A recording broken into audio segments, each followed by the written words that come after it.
बिस्मिल्लाहिर्रहमानिर्रहीम। अस्सलाम वालेकुम नाजरीन, आप देख रहे हैं मेरा यूट्यूब चैनल और मैं हूं डॉक्टर इजाज़ अहमद नवाब। शेर अफजल खान और इमरान खान आमने सामने आ चुके हैं। मरियम बीबी, शहबाज गिल की मरियम बाजी इमरान खान की कॉपी करने में हद कर दी है और एक भोंडा सा आज उन्होंने एक दावा किया है। मुझे इससे कोई आगे का लफ्ज नहीं मिल रहा। दूसरी तरफ सदर आसिफ अली जरदारी साहब ने नेशनल असम्बली में मुश्तरका अजलास में एक फीका सा खिताब ठोक दिया है, जिसको रियासत ने पूरी तरह से डिसऑन किया है और नहीं किया है। इजहार यूं समझ लें, एग्जाम्पल है कि इजहार ला तलकी समझ लें। लेकिन इन सारे इशू से पहले आपको बताता चलूं, बल्कि अफसोस करता चलूं कि जिला नारोवाल में आज एक और बच्चा, एक और माँ का लाडला, हमारी कौम का एक और नौजवान अशराफिया की प्रोटोकॉल के भेंट चढ़ गया। आपको याद होगा कि जब नवाज शरीफ को निकाला था उनकी जबानी, और वो पूछते फिरते थे, टकरे मारते फिरते थे, मुझे क्यों निकाला, मुझे क्यों निकाला। तो उस वक्त भी गुजरांवाला में एक नौजवान उनकी गाड़ी के नीचे आकर अल्लाह को प्यारा हो गया था और हमारी कौम का एक नौजवान अशराफिया की प्रोटोकॉल की भेंट चढ़ा था। सेम उसी तरह उसी बाप की बेटी उसी अंदाज में नारोवाल में उनके प्रोटोकॉल की एक गाड़ी के साथ टकराकर आज एक फिर से एक नौजवान उनकी गाड़ी के नीचे आकर उनकी भेंट चढ़ गया है, उनके प्रोटोकॉल की भेंट। चले अब शेर अफजल खान मरवत और इमरान खान किस तरह से आमने सामने आ चुके हैं। आपको पता है कि शेर अफजल खान मरवत जो है वो मशहूर हैं कि ये विकेट के दोनों साइड पे खेल रहे हैं। ये मैं नहीं कहता, आप नहीं कहते, कोई और नहीं कहता, ये उनके अपने जो एक्ट्स हैं, उनकी जो अपनी बातें हैं, बयानात हैं, वो बताते हैं। अभी सारे मामला ठीक होते ही हैं। जो अवाम है, कौम है, पब्लिक है, वोटर्स सपोर्टर्स हैं पीटीआई के और पीटीआई की क़यादत है, अभी इस बात पर इत्तफाक करती ही है कि शेर अफजल खान मरवत बिल्कुल ठीक जा रहे हैं। तो वो एक ऐसा बयान दे देते हैं जिससे ना सिर्फ पार्टी पॉलिसी डिस्टर्ब होती है, जिससे ना सिर्फ खान साहब डिस्टर्ब होते हैं, बल्कि वोटर सपोर्टर्स भी डिस्टर्ब होते हैं और उससे भी बढ़कर मुखालफिन को एक पूरा का पूरा बयानिया मिल जाता है। तो उन्होंने एक बयानिया दिया था कि जी सऊदी अरब इमरान खान की हुकूमत गिराने में शामिल था। तो इमरान खान साहब ने आज ना सिर्फ इस बयान से इजहार ला तल्लकी का इजहार किया, बल्कि उनसे शेर अफजल खान मरवत से नाराजगी का भी इजहार कर दिया जेल में, और उसके साथ ये भी कहा है कि सऊदी अरब के साथ हमारे तल्लुकात बड़े अच्छे हैं, सऊदी अरब हमारा हमसाया मुस्लिम बरादर मुल्क है। और आखिरी बार जब मेरी हुकूमत जाने से पहले मैं सऊदी अरब गया था तो बादशाह ने, मोहम्मद बिन सुलेमान ने मुझे मेरे कहे बगैर जो $3 अरब डिपॉजिट जारी कर दिए थे।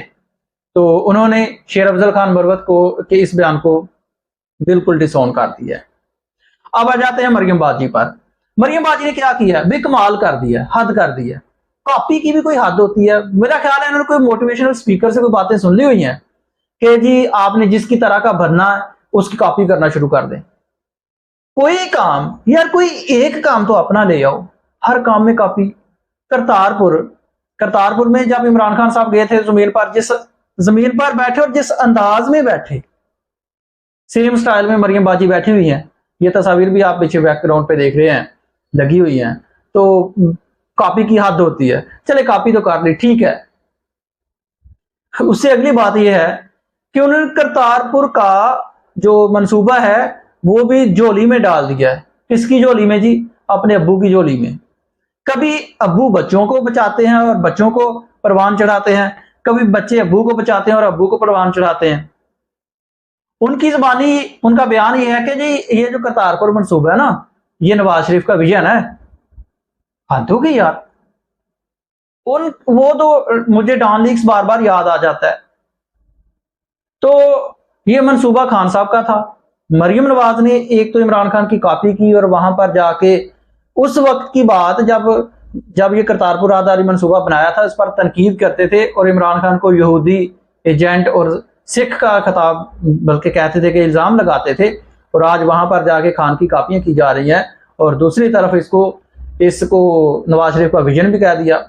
मुझे लगता है कि कहीं कल को, क्योंकि पाकिस्तान में कुछ और तो रह ही नहीं गया, हर जगह पर जाकर अपनी तख्ती ठोक देते हैं, हर मंसूबे को अपना नाम दे देते हैं। और उससे भी बड़ी बात कि मरियम नवाज के इर्द गिर्द बिल्कुल अनएक्सपीरियंस्ड एक लड़की है, उसका कोई सर्विस करने का, कोई जॉब करने का, कोई लीडरशिप करने का, किसी किस्म का एक दिन का भी, एक घंटे का भी एक्सपीरियंस नहीं है, और उसको पाकिस्तान का सबसे बड़ा सूबा दे दिया है। और जो उसके सबसे बड़े दो बीबियां हैं उनका भी खैर से परफॉर्मेंस में कोई नहीं, सिवाय ये मीडिया टॉक के जरिए उनका भी कोई भी किसी किस्म का एक्सपीरियंस नहीं है। लेकिन अब मुझे डर इस बात का है कि कहीं ये ना कह दे मरियम नवाज के पाकिस्तान का जो ख्वाब है ना, वो इल्हामा इकबाल ने ये नवाज शरीफ के कहने पर देखा था। या ये भी कह सकती हैं कि पाकिस्तान बनाने में कायदे आज़म के सबसे बड़े साथी या हमायती या वारिस जो भी नवाज शरीफ साहब ही हैं, क्योंकि बाकी तो सारे खिताब दे चुके हैं, सारे मंसूबे उनकी झोली में दे दिए हैं। सिर्फ यही रह गया, 3 काम रह गए हैं। पाकिस्तान का ख्वाब किसने देखा और पाकिस्तान बनाया किसने, बानी पाकिस्तान कौन है, और नोटों पर तस्वीर लगने वाली, ये 3 काम ही रह गए। बाकी सारा ही कुछ मरियम नवाज ने अपने अबू की झोली में डाल दिया। चले आ जाते हैं जी नवाज शरीफ साहब का, सॉरी सदर आसिफ अली जरदारी का जो आज का खिताब था। कौमी असम्बली में मुश्तरका अजलास था और उस मुश्तरका अजलास में मुसल्लह अफवाज के सरबराहान, आर्मी चीफ और चीफ जस्टिस ऑफ पाकिस्तान को भी इन्वाइट किया हुआ था, और बाकी जो सारे सूबों के वजीर आला थे उनको भी बुलाया हुआ था। लेकिन हैरानगी की बात है कि सदर साहब खिताब कर रहे हैं एक तरफ, और फीका सा खिताब, उसमें कोई नई बात, वही 75-76 साल पुरानी बातें कि जी मिलकर बैठना चाहिए, बहरान खत्म कर देंगे, हम तरक्की करेंगे, लोड शेडिंग खत्म करेंगे, कोई नई चीज इसमें नहीं थी। मैं बड़ी गौर से सुनता रहा कि यार कभी कहेंगे कि ये देखो हमने ये प्रोजेक्ट ला रहे हैं अपनी सनत बढ़ाने के लिए, हम ये प्रोजेक्ट ला रहे हैं अपनी पैदावार बढ़ाने के लिए, हम ये प्रोजेक्ट ला रहे हैं टेक्नोलॉजी बढ़ाने के लिए, ऐसी कोई बात ही नहीं आई। मैं बड़ी गौर से सुनता रहा, बड़ी गौर से सुना कि यार कोई ऐसी बात निकल आई, लेकिन नहीं आई।